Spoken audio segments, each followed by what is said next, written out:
ദൈവനാമത്തിന് മഹത്വം ഉണ്ടാകുമാറാകട്ടെ. ഇന്ന് രാത്രിയിലും കർത്താവിൻ്റെ വിലയേറിയ സന്നിധിയിൽ നമുക്ക് ഒരുമിച്ച് ചേർന്ന് വരുവാൻ ദൈവം നൽകിയ സാവകാശത്തെ ഓർത്ത് ദൈവത്തെ സ്തുതിക്കുന്നു. വിജയകരമായ സാഹോദര്യ ബന്ധം എന്ന ചിന്താവിഷയമാണ് നമ്മൾ കഴിഞ്ഞ ചില ക്ലാസ്സുകളിലായിട്ട് ചിന്തിക്കുവാൻ ഇടയായിട്ട് തീർന്നുകൊണ്ടിരിക്കുന്നത്. നമ്മുടെ കർത്താവ് നൽകിയ വളരെ പ്രധാനപ്പെട്ടതായ ഉപദേശം നമ്മൾ ആ ബന്ധത്തിൽ ചിന്തിക്കുവാൻ ഇടയായിട്ട് തീർന്നു. ആ ഉപദേശം പാലിച്ചാൽ വിജയകരമായ സാഹോദര്യ ബന്ധത്തിന് വീഴ്ച വരാതെ നമുക്കത് സൂക്ഷിക്കാനായിട്ട് സാധിക്കും എന്നുള്ളതായ കാര്യം നമ്മൾ ഓർത്തു. അതോട് ചേർന്ന് വീഴ്ച വന്നിട്ടുണ്ടെങ്കിൽ അത് പരിഹരിച്ച്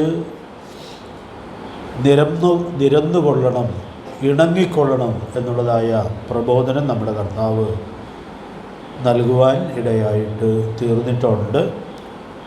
ആ വാക്യങ്ങളാണ് നാം ചിന്തിക്കുവാൻ ഇടയായിട്ട് തീർന്നുകൊണ്ടിരിക്കുന്നത്. അതുകൊണ്ട് നമുക്ക് വളരെ സൂക്ഷ്മതയോടെ സാഹോദര്യ ബന്ധം വിജയകരമായി സൂക്ഷിക്കാനായിട്ട് സാധിക്കട്ടെ. ആ ബന്ധത്തിൽ നമ്മൾ കൊലോസ്യ ലേഖനം 3-ാം അധ്യായത്തിൻ്റെ 12-13 വാക്യങ്ങൾ കഴിഞ്ഞ ദിവസങ്ങളിൽ ധ്യാനിച്ച് വരികയായിരുന്നു. നാം വിശുദ്ധന്മാരും ദൈവത്തിന് പ്രിയരുമൊക്കെയാണ് എന്നിരിക്കലും അങ്ങനെയുള്ള ദൈവജനത്തിൻ്റെ നടുവിനും വഴക്കുണ്ടായി പോകാനുള്ള സാധ്യതയുണ്ട് എന്നുള്ളത് നമ്മൾ ചിന്തിക്കുവാൻ ഇടയായിട്ട് തീർന്നു. ഉണ്ടാകണം നിർബന്ധമില്ല, എന്നാൽ അതിനുള്ള സാധ്യതയുണ്ട് എന്നുള്ളത് നമ്മൾ കണ്ടു. അപ്പം അതുകൊണ്ട് ആ സാധ്യതയെ മുൻകരുതി സൂക്ഷ്മതയോടെ ജീവിക്കാനുള്ളതായ ആവശ്യകതയുണ്ട്. സൂക്ഷ്മതയോടെ ജീവിക്കുന്നതിൽ നമ്മൾ ധരിക്കേണ്ട 5 കാര്യങ്ങളെക്കുറിച്ച് നമുക്ക് ആ വാക്യത്തിൽ വായിക്കുവാനായിട്ട് സാധിക്കുന്നുണ്ട്. കഴിഞ്ഞ ക്ലാസ്സിൽ നാം അതാണ് പ്രധാനമായിട്ടും ചിന്തിക്കാനിടയായിട്ട് തീർന്നത്. അതിൽ 4 കാര്യങ്ങൾ ഞാൻ പറഞ്ഞായിരുന്നു. മനസ്സലിവ്, ദയ, താഴ്മ, സൗമ്യത. ഈ 4 കാര്യങ്ങൾ നമ്മൾ ചിന്തിക്കാനിടയായി തീർന്നു. 5-ാമത്തെ കാര്യം പറഞ്ഞാണ് കഴിഞ്ഞ ക്ലാസ് അവസാനിപ്പിച്ചത്. 5-ാമത്തെ കാര്യം എന്താണ്? ദീർഘക്ഷമ ധരിച്ച് ജീവിക്കണം. അപ്പോൾ ഇതിൽ നമ്മൾ ദീർഘക്ഷമയിൽ ജയാളിയായിട്ട് തീർന്ന ഒരു ചെറുപ്പക്കാരനായ ദൈവഭക്തനെ കുറിച്ചൊന്ന് പറഞ്ഞാണ് കഴിഞ്ഞ ക്ലാസ് അവസാനിപ്പിച്ചത്. ആരാണത്? സ്തേഫാനോസ് ദീർഘക്ഷമ ധരിച്ച് വളരെ സങ്കീർണമായ സാഹചര്യത്തെ വിജയകരമായിട്ട് അതിജീവിച്ച വ്യക്തിയാണ് എന്നുള്ളത് നമ്മൾ കാണുകയുണ്ടായി. ആ വാക്യവും നമ്മൾ വായിച്ചായിരുന്നു. പ്രവൃത്തികളുടെ പുസ്തകം 7-ാം അധ്യായത്തിൻ്റെ 60-ാമത്തെ വാക്യത്തിൽ താൻ ഒടുവിൽ പറയുന്നൊരു വാചകം നമ്മൾ ഓർക്കാനിടയായിട്ട് തീർന്നു. വേദപുസ്തകത്തിൽ രേഖപ്പെടുത്തപ്പെട്ട പ്രസംഗങ്ങളിൽ വളരെ ദീർഘമായൊരു പ്രസംഗമാണ് സ്തേഫാനോസിൻ്റെ പ്രസംഗം. ആ പ്രസംഗം മുഴുപ്പിക്കാനായിട്ട് സാധിച്ചില്ല. ഏറ്റവും ഒടുവിൽ അതൊരു പ്രാർത്ഥനയോടുകൂടി അവസാനിക്കുന്നു എന്നുള്ളതാണ് നമുക്ക് ഓർക്കാനായിട്ട് കഴിയുന്നത്. താൻ കല്ലെറിഞ്ഞ് കൊല്ലപ്പെടുവാൻ ഇടയായിട്ട് തീർന്നു. പക്ഷെ വളരെ പ്രയാസമുള്ള ആ സാഹചര്യത്തിൽ സ്തേഫാനോസിൻ്റെ വാക്കുകൾ ഒരു ഭക്തൻ്റെ വിജയഭേരിയായിട്ടാണ് ഇരിക്കുന്നത്. അവനെ മുട്ടുകുത്തി, കർത്താവേ, അവർക്ക് ഈ പാപം നിർത്തരുതേ എന്ന് ഉച്ചത്തിൽ നിലവിളിച്ചു. ഇത് പറഞ്ഞിട്ട് അവൻ നിദ്ര പ്രാപിച്ചു. എന്തൊരു മനോഹരമായ അന്ത്യമാണത്. കാരണം താൻ കടന്നു പോകുന്നതിന് മുമ്പ് ഏറ്റവും ഒടുവിലായിട്ട് പറഞ്ഞ വാക്കുകൾ എത്രയോ മനോഹരമായി ദൈവകൃപ നിറഞ്ഞു നിൽക്കുന്ന വാക്കുകളായിട്ടാണ് ഇരിക്കുന്നത്. ഇങ്ങനെയൊക്കെയുള്ള സാഹചര്യത്തിൽ മരിച്ചുപോയിട്ടുള്ള എന്തോരം ആളുകളുണ്ട്, കൊല്ലപ്പെട്ടിട്ടുള്ള എന്തോരം ആളുകളുണ്ട്. പക്ഷേ തങ്ങളെ ഉപദ്രവിക്കുന്നവർ തിരിച്ചുപദ്രവിക്കാനൊന്നും പറ്റുകയില്ലെങ്കിലും അവരെ ശപിച്ചോ ശകാരിച്ചോ ഒക്കെ കടന്നുപോയിട്ടുള്ള ധാരാളം ആളുകളെ നമുക്ക് ലോകചരിത്രത്തിൽ കാണുവാനായിട്ട് സാധിക്കുന്നുണ്ട്. പ്രിയപ്പെട്ടവരെ, ഞാനിവിടെ ഓർപ്പിക്കട്ടെ, ക്രിസ്തീയ വിശ്വാസം എത്രയോ വിജയകരമായിട്ട് നിർവഹിക്കാവുന്നതായ വിശ്വാസമാണ്. ആ കാലത്തിൽ താൻ മരണത്തിലേക്ക് നീങ്ങുകയാണെങ്കിലും തൻ്റെ പ്രാർത്ഥനാ വാക്കുകൾ എത്രയോ മനോഹരമായ വാക്കുകളായിട്ടാണ് ഇരിക്കുന്നത്. അപ്പോൾ അവിടെ സ്തേഫാനോസ് ദീർഘക്ഷമ ധരിച്ചു എന്നൊന്നും എഴുതിയിട്ടില്ല. പക്ഷേ നമുക്ക് ആ സംഭവം വായിക്കുമ്പോൾ അറിയാം, ഇത്ര വിജയകരമായിട്ട് ആ ദൈവഭക്തന് സ്വർഗത്തിലേക്ക് പോകാനായിട്ട് സാധിച്ചത് ദീർഘക്ഷമ ധരിച്ച് താൻ ജീവിച്ചു എന്നുള്ളത് കൊണ്ടാണ്. ഞാനിന്ന് രാത്രി ഒരു വാചകം പറയട്ടെ. ഈ 5 കാര്യങ്ങൾ ധരിക്കുന്ന ആളുകൾക്ക് യാതൊരു പ്രശ്നവും ഉണ്ടാവില്ല, എതിർപ്പുണ്ടാവില്ല എന്നൊന്നും നമ്മൾ വിചാരിക്കരുത്. എതിർപ്പുകൾ ഉണ്ടാകാനുള്ള എല്ലാ സാധ്യതയുമുണ്ട്. പക്ഷേ ഈ 5 കാര്യങ്ങൾ ധരിച്ച് ജീവിക്കുന്ന ദൈവമക്കൾക്ക് വഴക്കിൽ അകപ്പെടാതെ വിജയകരമായിട്ട് ഈ ഭൂമിയിലും ജീവിക്കാം. അല്ല, സ്വർഗത്തിലേക്കാണ് പോകേണ്ടതെങ്കിൽ അങ്ങോട്ട് വിജയത്തോടുകൂടി കടന്നു പോകാനുള്ളതായ എല്ലാ സാധ്യതയുമുണ്ട് എന്നുള്ളതായ സത്യം നമുക്കിവിടെ ഉൾക്കൊള്ളാനായിട്ട് സാധിക്കുന്നുണ്ട്. ദൈവത്തിൻ്റെ പരിശുദ്ധാത്മാവ് നമുക്ക് അതിനാവശ്യമായ ദൈവകൃപ നൽകട്ടെ. ഇവിടെ നമുക്ക് എല്ലാവർക്കും അറിയാമെങ്കിലും ഈ ചരിത്രം പറയുമ്പോൾ പറയാതിരിക്കാൻ പറ്റാത്തതായൊരു കാര്യമുണ്ട്. ഇവിടെ സ്തേഫാനോസ് ഒരു വ്യക്തിയെ അനുകരിക്കുകയായിരുന്നു, ഒരു വ്യക്തിയുടെ കാൽച്ചുവട് പിൻപറ്റുകയായിരുന്നു. ആരുടെയാണെന്ന് ഞാൻ പ്രത്യേകിച്ച് പറയണ്ടല്ലോ, എങ്കിലും ഒന്ന് പറയണ്ടേ. ആരുടെ കാൽച്ചുവട് പിൻപറ്റുകയായിരുന്നു? തൻ്റെ ഗുരുനാഥൻ്റെ കാൽച്ചുവട് പിൻപറ്റുകയായിരുന്നു. ഒരു റെഫറൻസ് എഴുതിയിട്ടുള്ളൂ. 1 പത്രോസ് 2-ാം അധ്യായത്തിൻ്റെ 21 മുതൽ 24 വരെയുള്ള വാക്യങ്ങൾ വായിക്കുമ്പോൾ നമുക്ക് വളരെ പരിചയമുള്ള വാക്യങ്ങളാണ്, വായിക്കണമെന്നില്ല. നാം അവൻ്റെ കാൽച്ചുവട് പിന്തുടരുവാൻ ഒരു മാതൃക വെച്ചേച്ചു പോയിരിക്കുന്നു എന്ന് പറഞ്ഞിട്ട് നമ്മുടെ കർത്താവിൻ്റെ 5 കാൽച്ചുവടുകൾ അവിടെ പത്രോസ് അപ്പോസ്തലൻ രേഖപ്പെടുത്തുന്നതായിട്ട് നമ്മൾ കാണുന്നുണ്ട്. നമുക്ക് ആ കാൽച്ചുവടുകളെ പിൻപറ്റി ജയാളികളായിട്ട് ജീവിക്കാനായിട്ട് സാധിക്കട്ടെ. അവൻ പാപം ചെയ്തിട്ടില്ല, അവൻ്റെ വായിൽ വഞ്ചനയൊന്നും ഉണ്ടായിരുന്നില്ല. തന്നെ ശകാരിച്ചിട്ട് പകരം ശകാരിക്കാതെയും കഷ്ടമനുഭവിച്ചിട്ട് ഭീഷണം പറയാതെയും ന്യായമായി വിധിക്കുന്നവങ്കിൽ കാര്യം ഫലമേൽപ്പിക്കുക അത്രേ ചെയ്തത്. അതുകൊണ്ട് പ്രിയപ്പെട്ടവരെ, നമ്മുടെ ഗുരുനാഥൻ്റെ ആ മനോഹരമായ മാതൃക സ്തേഫാനോസ് ഇവിടെ പിൻപറ്റുകയായിരുന്നു എന്നുള്ളത് നമ്മൾ കാണുകയാണ്. നാം അവൻ്റെ കാൽച്ചുവട് പിന്തുടരുവാനൊരു മാതൃക വെച്ചേച്ചു പോയിരിക്കുന്നു. ഈ 60-ാമത്തെ വാക്യം വായിക്കുമ്പോൾ വേറൊരു വാക്യത്തിൻ്റെ പ്രതിധ്വനി പോലെ നമുക്ക് തോന്നും. ലൂക്കോസ് സുവിശേഷം 23-ാം അധ്യായത്തിൻ്റെ 34-ാമത്തെ വാക്യം നമ്മുടെ ഓർമ്മയിൽ ഉണ്ടല്ലോ. ആ വാക്യം, ഇവർ ചെയ്യുന്നത് ഇന്നത് എന്നറിയായികയാൽ ഇവരോട് ക്ഷമിക്കണമേ. നമ്മുടെ കർത്താവ് ക്രൂശിൽ കിടന്ന് പ്രാർത്ഥിച്ച ആ മനോഹരമായ പ്രാർത്ഥനയുടെ പ്രതിധ്വനിയാണ് സ്തേഫാനോസിൻ്റെ നാവിൽ നിന്നും വരുന്നതായി നമുക്ക് കാണുവാനായിട്ട് കഴിയുന്നത്. അതുകൊണ്ട് ഇന്ന് രാത്രി ഇങ്ങനെ ഓർപ്പിക്കട്ടെ, നമുക്ക് ദീർഘക്ഷമ ധരിച്ച് ജീവിക്കാനായിട്ട് സാധിക്കുന്നത് ഏത് പ്രതിസന്ധികളെയും വിജയകരമായി അതിജീവിക്കുന്നതിന് നമ്മെ സഹായിക്കും. മോശെ അങ്ങനെ സൗമ്യതയോടെ ഒരു പ്രതിസന്ധിയെ അതിജീവിച്ച ചരിത്രം നമ്മൾ കഴിഞ്ഞ ക്ലാസ്സിൽ ഓർക്കാനിടയായിട്ട് തോന്നുന്നു. പിന്നെ മോശയുടെ ജീവിതത്തിൽ വേറെ പരാജയങ്ങളുണ്ടായിട്ടുണ്ടോ എന്നുള്ളത് നമുക്ക് വളരെ കൃത്യമായിട്ട് അറിയാൻ പാടില്ല.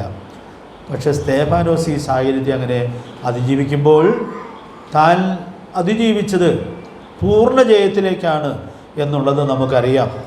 താൻ നേരെ കർത്താവിൻ്റെ അടുക്കിലേക്ക് പോവുകയായിരുന്നു. അതുകൊണ്ട് പ്രിയപ്പെട്ടവരെ, വിജയം അതതിൻ്റെ ഏറ്റവും മനോഹരമായ തലം എന്നുള്ളത് വിജയകരമായി നമ്മുടെ ലക്ഷ്യസ്ഥാനത്ത് എത്തിച്ചേരുക എന്നുള്ളതാണ്. അതുകൊണ്ട് ദീർഘക്ഷമ ധരിച്ച് ജീവിക്കുന്നവർക്ക് ഇവിടെയും ജയാളികളായിട്ട് ജീവിക്കാം, ജയാളിയായിട്ട് കർത്താവിൻ്റെ സന്നിധിയിലേക്ക് പോകാം എന്നുള്ളതായ വലിയ സത്യം നമുക്കിവിടെ ഉൾക്കൊള്ളാനായിട്ട് കഴിയുകയാണ്.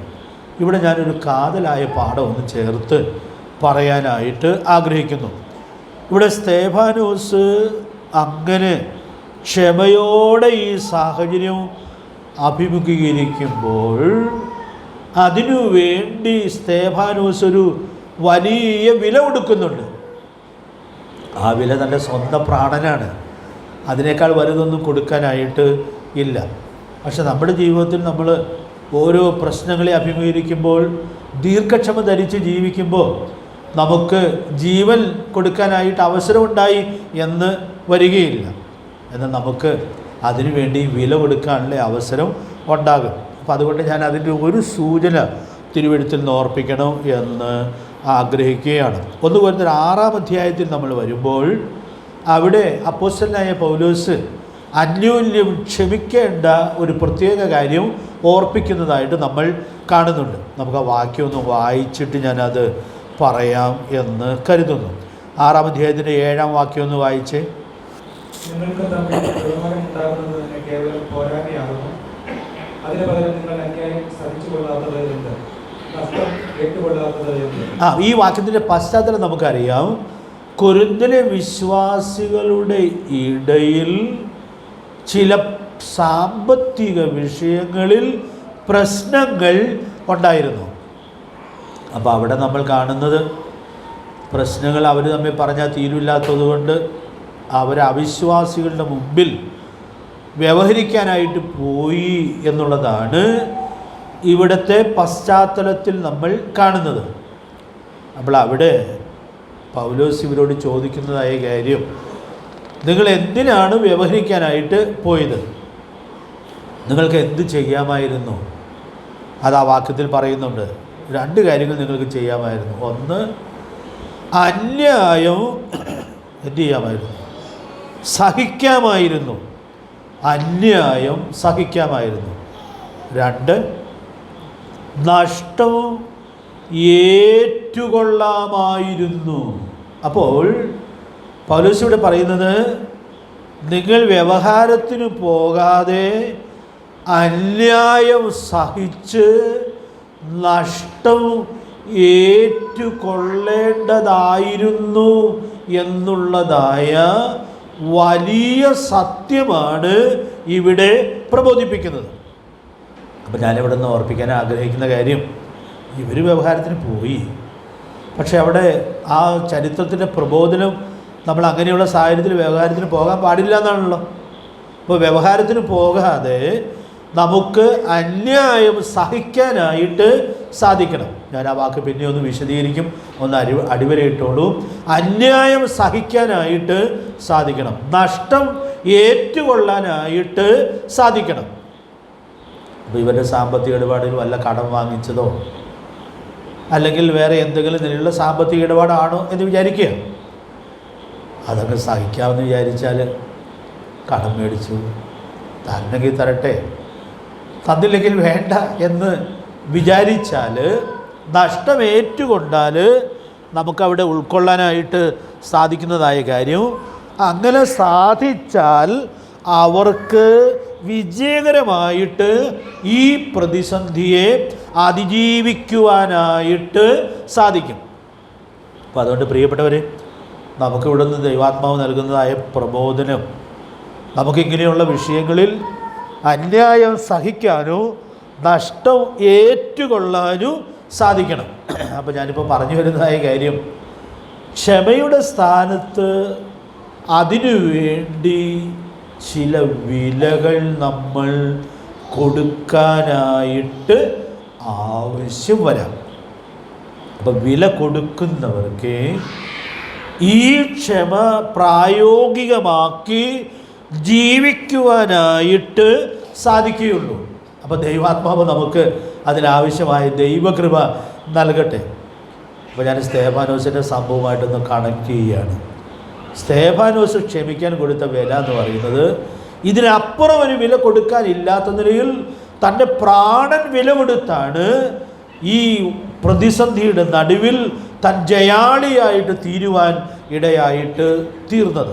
അതുകൊണ്ട് പ്രിയ ദൈവമക്കളെ, നമ്മുടെ ജീവിതത്തിലും നാം ദീർഘക്ഷമ ധരിച്ച് ജീവിക്കുമ്പോൾ നാം അതിനുവേണ്ടി വില കൊടുക്കാനായിട്ട് ആവശ്യം വരും എന്നുള്ളതായ വലിയ സത്യം നമുക്കിവിടെ ഉൾക്കൊള്ളുവാനായിട്ട് സാധിക്കുകയാണ്.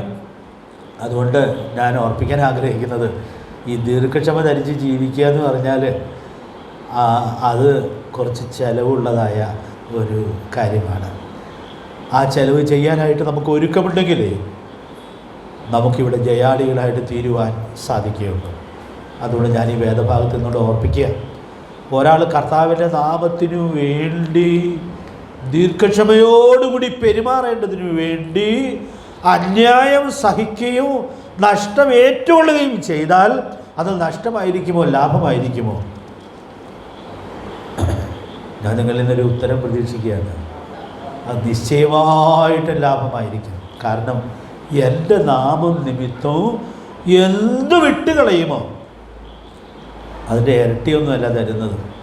എത്ര തരുമെന്നാണ് കർത്താവ് പറഞ്ഞിട്ടുള്ളത്? 100 മടങ്ങ് തരും. അതുകൊണ്ട് പ്രിയപ്പെട്ടവർ, നമ്മുടെ ഗുരുനാഥൻ്റെ വഴി എത്ര സുന്ദരമായ വഴിയാണ്, എത്ര മനോഹരമായ വഴിയാണ്. അതുകൊണ്ട് ഞാൻ ഇന്ന് രാത്രി ഓർപ്പിക്കാനായിട്ട് ആഗ്രഹിക്കുന്നത്, ദീർഘക്ഷമ ധരിച്ച് ജീവിക്കേണ്ടതിനു വേണ്ടി ഏതു വിലയും കൊടുക്കാനുള്ള ഒരുക്കമാണ് ദൈവവും നമ്മിൽ നിന്നും പ്രതീക്ഷിക്കുന്നത്. അതുകൊണ്ട് ആ വലിയ ഉൾക്കാഴ്ചയോടു കൂടെ ജീവിക്കുവാൻ ദൈവാത്മാവ് നമുക്ക് കൃപ നൽകട്ടെ. സ്തേഫാനോസിൻ്റെ മരണം കണ്ട ചില സഹോദരന്മാർക്ക് പോലും തോന്നിക്കാണും, പാവം കുറച്ചാളോട് ജീവിച്ചിരുന്നെങ്കിൽ കർത്താവിന് വേണ്ടി എത്രയോ നന്നായി പ്രയോജനപ്പെടാമായിരുന്നു എന്നൊക്കെ വിചാരിച്ച് കാണുമെന്നാണ് ഞാൻ കരുതുന്നത്. കാരണം മനുഷ്യനെപ്പോഴും വിശ്വാസികളാണെങ്കിൽ പോലും ഈ ലോകത്തിലുള്ളതായ നന്മയും അധികം കാലം ജീവിച്ചിരിക്കുന്നതിൻ്റെ അനുഗ്രഹവും ഒക്കെയാണ് അധികവും കാണുവാൻ ഇടയായിട്ട് തീരാറ്. പക്ഷേ ഈ ദൈവഭക്തൻ ദീർഘക്ഷമ ധരിച്ച് ജയാളിയായി സ്വർഗത്തിലേക്ക് പ്രവേശിക്കുവാൻ ഇടയായിട്ട് തീർന്നു.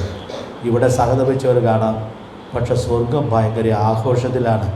സ്തേഫാനോസിൻ്റെ ആത്മാവിനെ അവിടെ കൈക്കൊള്ളുവാൻ ഇടയായിട്ട് തീരുമ്പോൾ കർത്താവ് എഴുന്നേറ്റ് നിൽക്കുന്നു, സ്വർഗം എഴുന്നേറ്റ് നിൽക്കുന്നു. എന്തോ ഒരാദരവോടുകൂടി സ്തേഫാനോസ് അവിടെ സ്വീകരിക്കപ്പെടുവാൻ ഇടയായിട്ട് തീർന്നു എന്നുള്ളത് നമ്മൾ കാണുകയാണ്. അപ്പോൾ ഞാനീ പറഞ്ഞ 5 കാര്യങ്ങൾ ധരിച്ച് ജീവിക്കുന്ന ആളുകൾ ലോകത്തിൻ്റെ ദൃഷ്ടിയിലും മനുഷ്യരുടെ ദൃഷ്ടിയിലൊക്കെ പാവങ്ങൾ എന്ന് ചിലപ്പോൾ തോന്നിപ്പോകാനുള്ളതായ സാധ്യതയുണ്ട്. പക്ഷേ സ്വർഗത്തിലെ ദൈവം അവരെ ജയാളികളായിട്ട് നിത്യതയിൽ ആദരിക്കുവാൻ ഇടയായിട്ട് തീരും എന്നുള്ളതായ അനുഗ്രഹീതമായ സത്യം നമുക്കിവിടെ ഉൾക്കൊള്ളുവാനായിട്ട് സാധിക്കുകയാണ്. ദൈവത്തിൻ്റെ പരിശുദ്ധാത്മാവ് നമുക്കതിനാവശ്യമായ ദൈവകൃപ നൽകട്ടെ. അതുകൊണ്ട് നമുക്ക് ദീർഘക്ഷമ ധരിച്ച് ഈ ദിവസം നാം ചിന്തിച്ചതായ ഈ 5 കാര്യങ്ങൾ ധരിച്ച് വിജയകരമായി ജീവിക്കത്തക്കവണ്ണം ദൈവാത്മാവ് നമുക്ക് ധാരാളം ദൈവകൃപ നൽകട്ടെ. നമുക്കറിയാം, ക്ഷമയുടെ മഹത്വം അറിയുന്ന ദൈവദാസന്മാർ കൊലോസ്യയിലെ വിശ്വാസികൾക്ക് വേണ്ടി പ്രാർത്ഥിക്കുമ്പോൾ, ഇനി ഞാൻ പറയാൻ പോകുന്ന വാക്യം നിങ്ങൾക്ക് എല്ലാവർക്കും നല്ല പരിചയമുള്ള വാക്യമാണ്. കൊലോസ്യയിലെ വിശ്വാസികൾക്ക് വേണ്ടിയുള്ള പ്രാർത്ഥന കൊലോസ്യ ലേഖനം 1-ാം അധ്യായത്തിൽ നമ്മൾ വായിക്കുന്നുണ്ട്. അപ്പോൾ അവർക്ക് വേണ്ടി പ്രാർത്ഥിക്കുമ്പോൾ ആ ദൈവദാസന്മാർ പ്രാർത്ഥിക്കുന്നതായൊരു വാചകം 1-ാം അധ്യായത്തിൻ്റെ 11-ാം വാക്യത്തിലുണ്ട്. നിങ്ങൾക്ക് എല്ലാവർക്കും അത് അറിയാമായിരിക്കാം, എങ്കിലും നമുക്കൊന്ന് വായിച്ചു പോകാം. കൊലോസ്യ ലേഖനവും 1-ാം അധ്യായം അതിൻ്റെ 11-ാമത്തെ വാക്യം.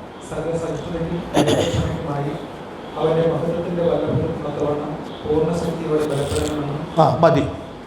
ആ പ്രാർത്ഥന ഇങ്ങനെ തുടരുകയാണ്. ഒത്തിരി സത്യങ്ങൾ നമുക്കവിടെ ഉൾക്കൊള്ളാനായിട്ട് കഴിയുന്നുണ്ട്. അപ്പോൾ ഈ കൊലോസ്യയിലെ വിശ്വാസികൾ പൂർണ്ണ ശക്തന്മാരായിട്ട് തീരേണ്ടതിനു വേണ്ടി പ്രാർത്ഥിക്കുകയാണ്.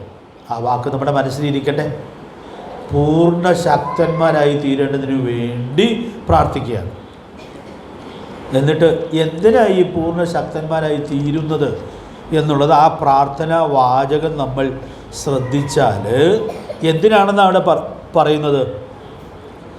സകല സഹിഷ്ണുതയ്ക്കും ദീർഘക്ഷമയ്ക്കുമായി. അപ്പോൾ ഈ സകല സഹിഷ്ണുതയും ദീർഘക്ഷമയും ആരെ കൊണ്ടേ പറ്റുകയുള്ളൂ? നിങ്ങൾക്കെന്താ പറയാനൊരു മടി? ശക്തന്മാരെ കൊണ്ടേ സാധിക്കുകയുള്ളൂ. അതുകൊണ്ട് പ്രിയപ്പെട്ടവരെ, ഞാൻ ഇന്ന് രാത്രി ഓർപ്പിക്കാനായിട്ട് ആഗ്രഹിക്കുന്നത്, നമുക്കിവിടെ ശക്തന്മാരായിട്ട്, ആത്മീക ശക്തന്മാരായിട്ട് ഈ തലമുറയിൽ ജീവിക്കാനായിട്ട് സാധിക്കണം. ശക്തന്മാരെ ഒരു മറുവശമുണ്ടല്ലോ. കർത്തൃമേശയിൽ അയോഗ്യമായി പങ്കുകൊണ്ടാൽ 3 ശിക്ഷകളുണ്ട്. അതിൽ ആദ്യത്തെ ഏതാണ്? ബലഹീനത, പിന്നെ രോഗം, മരണം. അപ്പോൾ നാം ശക്തന്മാരല്ലെങ്കിൽ ബലഹീനരായിരിക്കും. ഞാനിന്ന് പകൽ വളരെ ആവേശത്തോടെ ധ്യാനിച്ചൊരു സത്യമാണിത്. എനിക്ക് ശാരീരികമായിട്ട് അത്ര ക്ഷീണക്കുറവുള്ളതുകൊണ്ട് എൻ്റെ ഉത്സാഹത്തിൽ അത്രയും പറയാൻ പറ്റുന്നില്ല, എങ്കിലും ഞാൻ പറയാൻ ശ്രമിക്കുകയാണ്. അപ്പോൾ ശക്തന്മാരായിട്ട് നമുക്ക് സാക്ഷ്യം വഹിക്കാൻ സാധിക്കുക എന്ന് പറയുന്നത് എത്രയോ മനോഹരമായിട്ടുള്ളതായൊരു കാര്യമാണ്. 105-ാം സങ്കീർത്തനത്തിൽ ഒരു മനോഹരമായ വാക്യമുണ്ട്, റെഫറൻസ് എഴുതിയിട്ടാൽ മതി. 105-ാം സങ്കീർത്തനത്തിൻ്റെ 37-ാമത്തെ വാക്യം. അവിടെ നമ്മൾ ഇസ്രായേൽ മക്കളുടെ നല്ല കാലത്തെക്കുറിച്ച് പറയുമ്പോൾ അവരുടെ ഗോത്രങ്ങളിൽ ഒരു ബലഹീനനും ഉണ്ടായിരുന്നില്ല എന്ന് നമ്മൾ വായിക്കുന്നുണ്ട്. അതവരാ മിസ്രൈമിൽ അങ്ങ് പുറപ്പെട്ട തലമുറയെക്കുറിച്ച് പറയുകയാണ്. അവരെന്തൊരു വീരന്മാരായിരുന്നു. ആ കാര്യം സങ്കീർത്തനക്കാരൻ അവിടെ ഓർക്കുമ്പോൾ അവരുടെ ഗോത്രങ്ങളിൽ ബലഹീനരാരും ഉണ്ടായിരുന്നില്ല എന്നുള്ളതായ കാര്യം എടുത്തു പറയുന്നതായിട്ട് നമ്മൾ കാണുകയാണ്. അപ്പോൾ അതുകൊണ്ട് ഞാൻ ഇവിടെ ഒരു പ്രാർത്ഥനാ വിഷയം നിങ്ങളോട് പറയുകയാണ്. അപ്പോസ്തലനായ പൗലോസും സഹപ്രവർത്തകരും കൊലോസ്യയിലെ വിശ്വാസികൾക്ക് വേണ്ടി അവർ സകല സഹിഷ്ണുതയ്ക്കും ദീർഘക്ഷമയ്ക്കുമായിട്ട് ശക്തിപ്പെടേണ്ടതായ കാര്യം അതിനുവേണ്ടി പ്രാർത്ഥിക്കുമ്പോൾ നമുക്ക് പ്രാർത്ഥിക്കാനുള്ളൊരു പ്രാർത്ഥനാ വിഷയം അവിടെ നമുക്ക് ഉൾക്കൊള്ളാനായിട്ട് സാധിക്കും. ഒന്ന്, നാം ശക്തിപ്പെടാനായിട്ട് നമുക്ക് പ്രാർത്ഥിക്കാം. പ്രിയപ്പെട്ടവരെ, നമ്മുടെ ഏറ്റവും പ്രധാനപ്പെട്ട പ്രാർത്ഥനാ വിഷയം അതായിരിക്കട്ടെ. കർത്താവേ, എനിക്ക് ആത്മീക ശക്തിയിൽ ജീവിക്കാനായിട്ട് സാധിക്കണം. പിന്നെ നമ്മുടെ വീട്ടിലുള്ള ആളുകൾ ശക്തന്മാരായി തീരേണ്ടതിനു വേണ്ടി പ്രാർത്ഥിക്കാം. ഒരു സ്റ്റെപ്പോടെ പറയട്ടെ. അപ്പോസ്തലനായ പൗലോസും സഹപ്രവർത്തകരും കൊലോസ്യ സഭയ്ക്ക് വേണ്ടിയാണ് പ്രാർത്ഥിക്കുന്നത്. നാം ഉൾപ്പെട്ടിരുന്ന സ്ഥലം സഭയിലുള്ള ദൈവമക്കൾ ശക്തന്മാരായിട്ട് ജീവിക്കുവാൻ സാധിക്കേണ്ടതിനു വേണ്ടി നമുക്ക് പ്രാർത്ഥിക്കാം. ദൈവാത്മാവ് നമുക്ക് കൃപ നൽകട്ടെ. ഇത് നമ്മുടെ ഒരു പ്രാർത്ഥനാ വിഷയമാക്കാം. അതുകൊണ്ട് ഞാൻ ഓർപ്പിക്കാൻ ആഗ്രഹിക്കുന്നതായ കാര്യം, പ്രിയപ്പെട്ടവരെ, എനിക്കും നിങ്ങൾക്കും ശക്തന്മാരായിട്ട് ജീവിക്കുവാൻ സാധിക്കുന്നു എങ്കിൽ സകല സഹിഷ്ണുതയ്ക്കും ദീർഘക്ഷമയ്ക്കുമായിട്ട് നാം ഒരുക്കപ്പെടുവാൻ ഇടയായിട്ട് തീരും. ഇനി ഞാൻ 2 സ്റ്റേറ്റ്മെൻറ്റ് പറയുകയാണ്. ഒരു വീട്ടിൽ താമസിക്കുന്ന ആളുകൾ ആത്മീയമായി ശക്തന്മാരാണെങ്കിൽ ആ വീട്ടിൽ വഴക്കുണ്ടാകാനുള്ള സാധ്യത വളരെ കുറവായിരിക്കും. വളരെ കുറവ്, തീരെ ഉണ്ടാവില്ല എന്ന് ഞാൻ പറയണില്ല. മോശയുടെ അഹ്റോൻ്റെ ഒക്കെ വീട്ടിൽ അങ്ങനെ ഒരു സംഭവം ഉണ്ടായതുപോലെയൊക്കെ ചിലപ്പോൾ ഉണ്ടായി പോകുമായിരിക്കാം. പക്ഷേ ഇവിടെ ആ കുടുംബത്തിന് വിജയകരമായി സാക്ഷ്യം വഹിക്കാനായിട്ട് സാധിക്കും. നമ്മൾ ചിലപ്പോഴൊക്കെ ഓർക്കാറുള്ളത് പോലെ ഉല്ലാസത്തിൻ്റെയും ജയത്തിൻ്റെയും ഘോഷം എവിടെയുണ്ട്? നീതിമാന്മാരുടെ കൂടാരങ്ങളിൽ ഉണ്ടായിരിക്കും. എന്നാൽ എൻ്റെ അടുത്ത സ്റ്റെപ്പ് ഒരു ആവേശത്തോടെ പറയുകയാണ്. നമുക്ക് ഈ കാര്യം പ്രാർത്ഥിക്കാൻ സാധിച്ചാൽ, നമ്മൾ ഒരുമിച്ച് കൂടുന്ന ദൈവസഭയിൽ എല്ലാ വിശ്വാസികളും ആത്മീകമായി ശക്തന്മാരാണെങ്കിൽ, പ്രിയപ്പെട്ടവരെ, ഈ ഐക്യത സൂക്ഷിക്കുക എന്ന് പറയുന്നത് ഒരു ശ്രമമായി പോലും തോന്നുകയില്ല. കാരണം പ്രശ്നങ്ങളിൽ അകപ്പെടാതെ കൊണ്ടും വഴക്കുകളുണ്ടാകാതെ കൊണ്ടും നമുക്ക് സൂക്ഷ്മതയോടെ സാക്ഷ്യം വഹിക്കാനായിട്ട് സാധിക്കും. അതുകൊണ്ട് ഞാൻ ഓർപ്പിക്കാനായിട്ട് ആഗ്രഹിക്കുന്ന ഈ കാര്യം, നമുക്ക് ഈ കാലഘട്ടത്തിൽ ഏറ്റവും അത്യാവശ്യമായിട്ടുള്ളത് ഈ കാര്യമാണ്. ഈ വലിയ സത്യത്തിൽ നമുക്ക് ഉത്സാഹമുള്ളവരായി തീരത്തക്കവണ്ണം ദൈവാത്മാവ് നമുക്ക് കൃപ നൽകട്ടെ. ഞാനിനി ഈ വിഷയം ഒരു വലിയ വിഷയത്തിലേക്ക് തുറന്നിടാനേ പറ്റുള്ളൂ. അത് വിശദീകരിക്കാൻ ഞാൻ ശ്രമിക്കുന്നില്ല. നമുക്കെങ്ങനെയാണ് ശക്തന്മാരായി ജീവിക്കാനായിട്ട് സാധിക്കുക? 2 റെഫറൻസുകൾ ഞാൻ പറയാം. എഫേസ്യ ലേഖനം 5-ാം അധ്യായത്തിൻ്റെ 18-ാമത്തെ വാക്യത്തിൽ ഒരു കൽപ്പനയുണ്ട്. എന്താണ് കൽപ്പന? ഓർക്കുണ്ടോ? ആത്മാവ് നിറഞ്ഞവരായി സങ്കീർത്തനങ്ങളാലും സ്തുതികളാലും ആത്മീയ ഗീതങ്ങളാലും തമ്മിൽ പഠിപ്പിച്ചു. അപ്പോൾ നമുക്ക് അവിടെ ഒരു കൽപ്പനയാണ്, നമ്മിൽ വസിക്കുന്ന പരിശുദ്ധാത്മാവിനെ അനുസരിച്ച് ജീവിച്ച് ആത്മനിറവിൽ സാക്ഷ്യം വഹിക്കാനായിട്ട് സാധിക്കണം. ഇനി പ്രവൃത്തി 1-ന്റെ 8-ാം വാക്യം, അത് നമുക്കറിയാവുന്ന വാക്യമാണല്ലോ. നിങ്ങൾ ശക്തി ലഭിച്ചിട്ട് യെരുശലേമിലും യഹൂദിയിലും ശമരിയിലും ഭൂമിയുടെ അറ്റത്തോളം എൻ്റെ സാക്ഷികൾ ആകും. അതുകൊണ്ട് ഞാൻ ഇന്ന് രാത്രി ഓർപ്പിക്കാനായിട്ട് ആഗ്രഹിക്കുന്നത്, ദൈവമക്കളായ നമുക്ക് ആത്മാവിൽ നിറഞ്ഞ് ആത്മാവിൽ ശക്തിയോടെ ജീവിക്കത്തക്ക വേണം ദൈവത്തിൻ്റെ പരിശുദ്ധാത്മാവ് നമ്മെ സഹായിക്കട്ടെ. നമ്മളിത് പലപ്പോഴും ചിന്തിച്ചിട്ടുണ്ട്, അതുകൊണ്ട് ഞാനത് വിശദീകരിക്കേണ്ട ആവശ്യമില്ല. ഒരാൾ ആത്മനിറവിൽ ജീവിച്ചാൽ ആ വ്യക്തിയിൽ ആത്മാവിൻ്റെ ഫലം കാണും. ഗലാത്യർ 5:22-23 വാക്യങ്ങളിൽ നാം അത് വായിക്കുന്നുണ്ട്. ഞാനത് വാക്യം പറയാം. നമുക്ക് എല്ലാവർക്കും അറിയാം. സ്നേഹം, സന്തോഷം, സമാധാനം, ദീർഘക്ഷമ, ദയ, പരോപകാരം, വിശ്വസ്തത, സൗമ്യത, ഇന്ദ്രിയജയം. അപ്പോൾ ഈ ആത്മാവിൻ്റെ ഫലവും നമ്മളിപ്പോൾ ഈ ധരിക്കണമെന്ന് ചിന്തിച്ചുകൊണ്ടിരിക്കുന്നതും തമ്മിൽ വളരെ ബന്ധമുണ്ട്. അതിലൊരു 5 കൂട്ടം കാര്യങ്ങൾ ഇവിടെ എടുത്ത് പറഞ്ഞിരിക്കുകയാണ്. അതുകൊണ്ട് പ്രിയപ്പെട്ടവരെ, ഞാനിന്ന് രാത്രി ഓർപ്പിക്കട്ടെ, നമുക്ക് പരിശുദ്ധാത്മാവിൻ്റെ ശക്തിയോടുകൂടി ജീവിക്കാനും സാക്ഷ്യം വഹിക്കാനും സാധിച്ചാൽ നമുക്ക് ഈ തലമുറയിൽ വളരെ വ്യത്യസ്തരായിട്ട് സാക്ഷ്യം വഹിക്കാൻ സാധിക്കും. അതുകൊണ്ട് ഈ വിഷയത്തിൽ നമുക്ക് പത്യമായ ഉപദേശം ദൈവം തന്നിട്ടുള്ളതായൊരു വിശ്വാസക്കൂട്ടമാണ് നമ്മൾ. അപ്പം അതുകൊണ്ട് തന്നെ ഓർപ്പിക്കുകയാണ്, പരിശുദ്ധാത്മ നിറവ് എന്ന് പറഞ്ഞ് എന്തെല്ലാം കാര്യങ്ങളാണ് ഇന്നത്തെ സമൂഹത്തിൽ നമ്മൾ കണ്ടുവരുന്നത്. അതെല്ലാം ക്രിസ്തീയ ഗോളം ആക്ഷേപിക്കപ്പെടുന്നതിന് കാരണമായിട്ട് തീർന്നുകൊണ്ടിരിക്കുന്നു എന്നുള്ളതും നാം ഈ ദിവസങ്ങളിൽ കാണുകയാണ്. വളരെ പ്രധാനപ്പെട്ട ഈ സത്യത്തിൽ നിന്ന് ആളുകളെ തെറ്റിക്കത്തക്കവണ്ണം പിശാചു വളരെ തന്ത്രപൂർവ്വം ശ്രമിക്കുക. ആത്മാവ് നിറഞ്ഞാലുള്ളതായ പല ചാബല്യങ്ങളും വാക്കുകളും ഒക്കെയാണ് അതിൻ്റെ ലക്ഷണമായിട്ട് അനേകർ വിശ്വസിച്ച് അതിൻ്റെ പിന്നാലെ പോകുവാൻ ഇടയായിട്ട് തീരുന്നത്.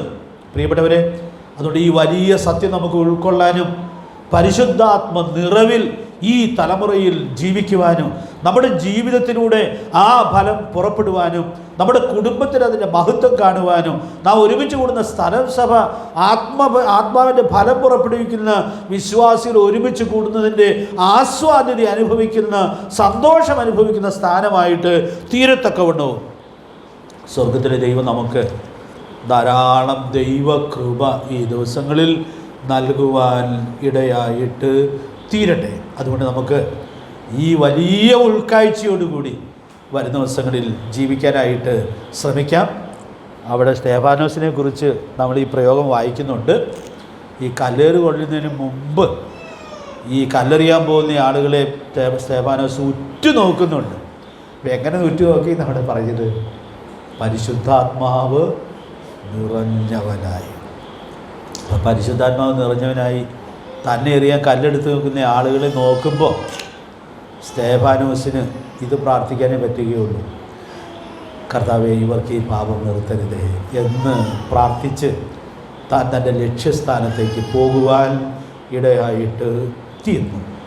അതുകൊണ്ട് ഞാൻ ഓർപ്പിക്കട്ടെ, നമുക്ക് ഇങ്ങനെയൊക്കെ നാം പ്രതീക്ഷിക്കുന്ന സ്വർഗത്തിലേക്ക് പോകാൻ സാധിക്കുമെങ്കിൽ അതാണ് വിജയകരമായ ക്രിസ്തീയ ജീവിതം. അതുകൊണ്ട് ആ വലിയ ഉൾക്കാഴ്ച ഏറ്റെടുത്ത് സാക്ഷ്യം വഹിക്കുവാൻ ദൈവാത്മാവ് നമുക്ക് ധാരാളം ദൈവകൃപ നൽകട്ടെ. ഞാൻ ഈ പറഞ്ഞ വിശദീകരണത്തിൻ്റെ ഉള്ളിൽ നിന്ന് ഒരു കാര്യം ഒന്ന് എക്സ്പ്ലെയിൻ ചെയ്യണം എന്നൊരു പ്രേരണ ഉണ്ടായതുകൊണ്ട് ഞാനതൊന്ന് ചേർത്ത് പറയുകയാണ്. ഒരു ചോദ്യം ആയിട്ട് ഞാനത് പറയാം എന്ന് ആഗ്രഹിക്കുന്നു. അന്യായം അനുഭവിക്കുന്ന സഹോദരൻ ക്ഷമിക്കുന്നതിനാൽ അന്യായം ചെയ്യുന്ന സഹോദരൻ കുറ്റവിമുക്തനാകുമോ? ചോദ്യം വ്യക്തമായി എന്നാണ് ഞാൻ വിചാരിക്കുന്നത്.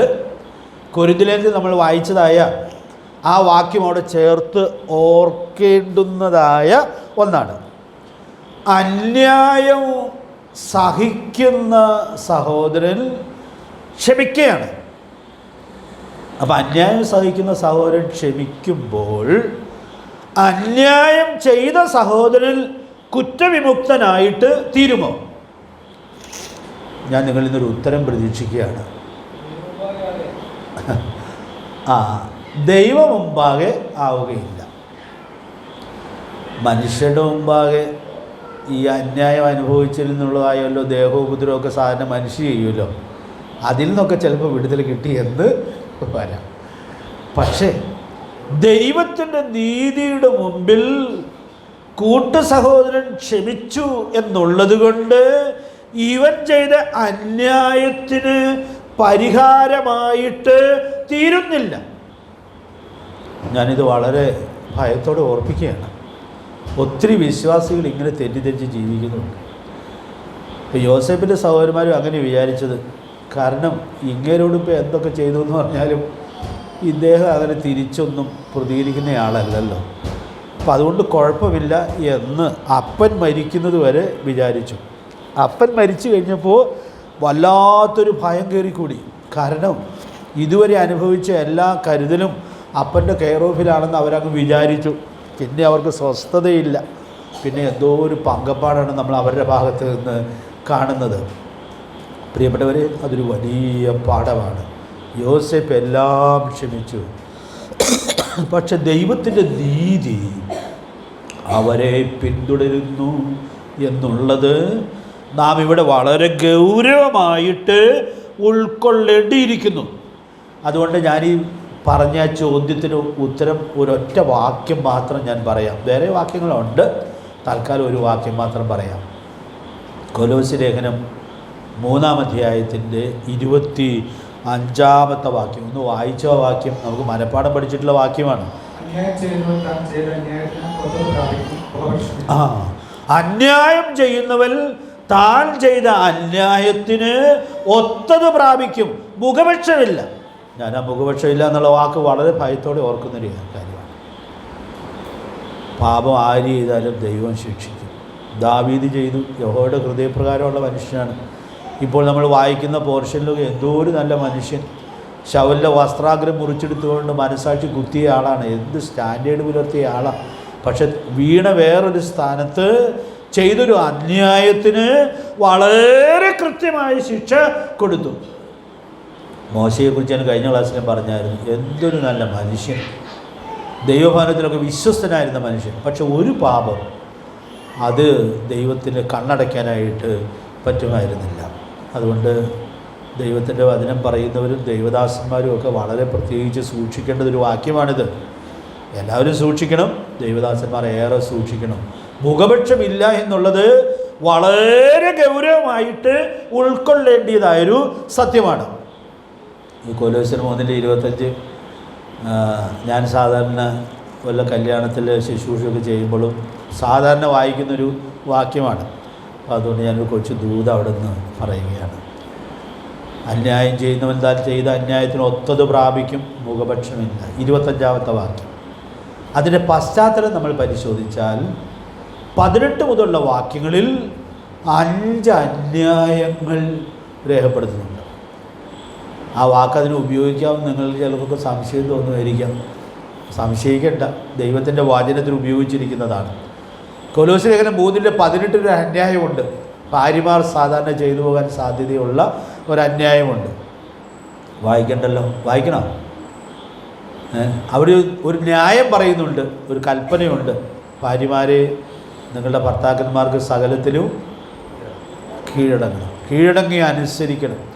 അപ്പോൾ ഭാര്യമാർ ഭർത്താക്കന്മാർക്ക് കീഴടങ്ങാതിരിക്കുന്നത് എന്തായിട്ടാണ് സ്വർഗം വിലയിരുത്തുന്നത്? പറയാനൊരു വിഷമമില്ലേ? അന്യായമായിട്ടാണ് വിലയിരുത്തുന്നത്. 19-ാമത്തെ വാക്യത്തിൽ ഭർത്താക്കന്മാർ ചെയ്തു പോകാൻ സാധ്യതയുള്ളൊരു അന്യായമാണ്. അവിടെ ന്യായം പറയുന്നത് നിങ്ങളുടെ ഭാര്യമാരെ സ്നേഹിക്കണം, പിന്നെ അവളോട് കയ്പായിരിക്കുകയും അരുത്. കയ്പൊക്കെ എത്രയോ നാളുകൾ വെച്ചുകൊണ്ട് കിടക്കും. അതൊക്കെ ന്യായമാണെന്ന് നമ്മളിങ്ങനെ നമ്മുടെ മനസാക്ഷിയെ തൃപ്തിപ്പെടുത്തിക്കൊണ്ടിരിക്കും. പക്ഷേ സ്വർഗത്തിലെ ദൈവം സമ്മതിക്കില്ല. അത് കൽപ്പന ലംഘനമാണ്. നമ്മുടെ ഈ ക്ലാസ്സിൽ പിള്ളേരുണ്ടല്ലോ. അടുത്ത കാര്യം മക്കളുടെ കാര്യമാണ്. 20-ാമത്തെ വാക്യം ഒന്ന് വായിച്ചേക്കാം. വാക്യം കൊലോസ്യർ മക്കളെ നിങ്ങളുടെ അമ്മയപ്പന്മാരെ സകലത്തിലും അനുസരിപ്പിൻ. ഇത് കർത്താവിന്റെ ശിഷ്യന്മാരിൽ കണ്ടാൽ പ്രസാദകരമല്ല. കൊച്ചുമക്കളിൽ മാത്രമല്ല, പിന്നെയോ പ്രായമുള്ള കർത്താവിൻ്റെ ശിഷ്യന്മാരായിട്ടുള്ള മക്കളിലും വിളങ്ങേണ്ടുന്നതായൊരു ദൈവിക ന്യായം അവിടെ വെളിപ്പെടുത്തുകയാണ്. അപ്പോൾ മാതാപിതാക്കൾ മക്കളെ അനുസരിക്കാതിരിക്കുന്നത് എന്താണ്? അന്യായമാണ്. പിന്നെ അടുത്തത് പിതാക്കന്മാർക്കുള്ളതായ, പിതാക്കന്മാർ ചെയ്തു പോകാൻ, മാതാപിതാക്കൾ ചെയ്തു പോകാൻ സാധ്യതയുള്ള അന്യായമാണ് അടുത്ത വാക്യത്തിലുള്ളത്. മക്കളെ കോപിപ്പിക്കാനുള്ള സാധ്യതയുണ്ട്. അപ്പോൾ മക്കളെ കോപിപ്പിക്കുന്നത് അന്യായമാണ്. ഒടുവിൽ കുടുംബത്തിന് പുറത്തേക്ക് ഇറങ്ങിയ ഒരു കാര്യം പറയുന്നുണ്ട്. ദാസന്മാർ അവരുടെ യജമാനന്മാരെ അനുസരിക്കാതിരിക്കുന്നത് അന്യായമാണ്. തൊഴിൽ മേഖലയിൽ പറയുന്നതാണ്.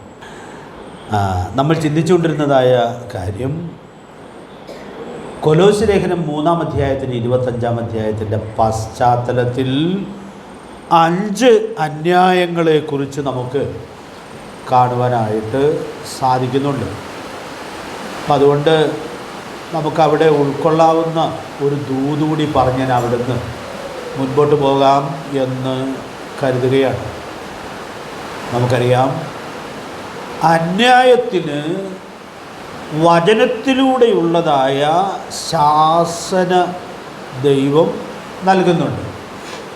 നമുക്ക് വളരെ മനോഹരമായൊരു വാക്യം പരിചയമുണ്ടല്ലോ.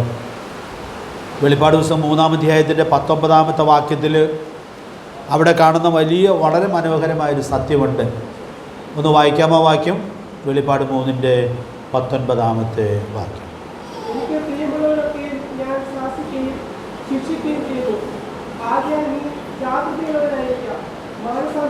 അപ്പോൾ അവിടെ എന്ത് ശക്തമായിട്ടാണ് നമ്മുടെ കർത്താവ് ഈ ദൂത് പറയുന്നത്. എനിക്ക് പ്രിയമുള്ളവരെയൊക്കെയും ഞാൻ ശാസിക്കുകയും ശിക്ഷിക്കുകയും ചെയ്യുന്നു. അപ്പം എങ്ങനെയാണ് ദൈവം ശാസിക്കുന്നത്? എങ്ങനെയാണ് ദൈവം ശാസിക്കുന്നത്? ദൈവത്തിൻ്റെ വചനത്തിലൂടെയാണ്. 2 തിമോഥെയോസ് 3-ന്റെ 16-ാമത്തെ വാക്യം. അപ്പോൾ ഇന്ന് രാത്രി നമ്മൾ ഈ വാക്യങ്ങളിലൂടെ കടന്നു പോകുമ്പോൾ അത് ദൈവത്തിൻ്റെ വചനം നമുക്ക് നേരിട്ട് നൽകുന്നതായ ശാസനയാണ്. അപ്പോൾ നമ്മോട് ബന്ധപ്പെട്ട 5 മേഖലയിൽ വരാവുന്ന അന്യായം യാദൃച്ഛികമായിട്ട് ഞാൻ ഓർപ്പിച്ചു. അപ്പോൾ നമുക്കത് വചനം ബോധ്യപ്പെടുത്തി തരുമ്പോൾ, പ്രിയപ്പെട്ടവരെ, ആ ശാസന നമുക്ക് ദൈവവചനം നൽകുമ്പോൾ ആ ശാസനയെ ജാഗ്രതയോടെ സ്വീകരിച്ച് മാനസാന്തരപ്പെടാനായിട്ട് സാധിക്കും.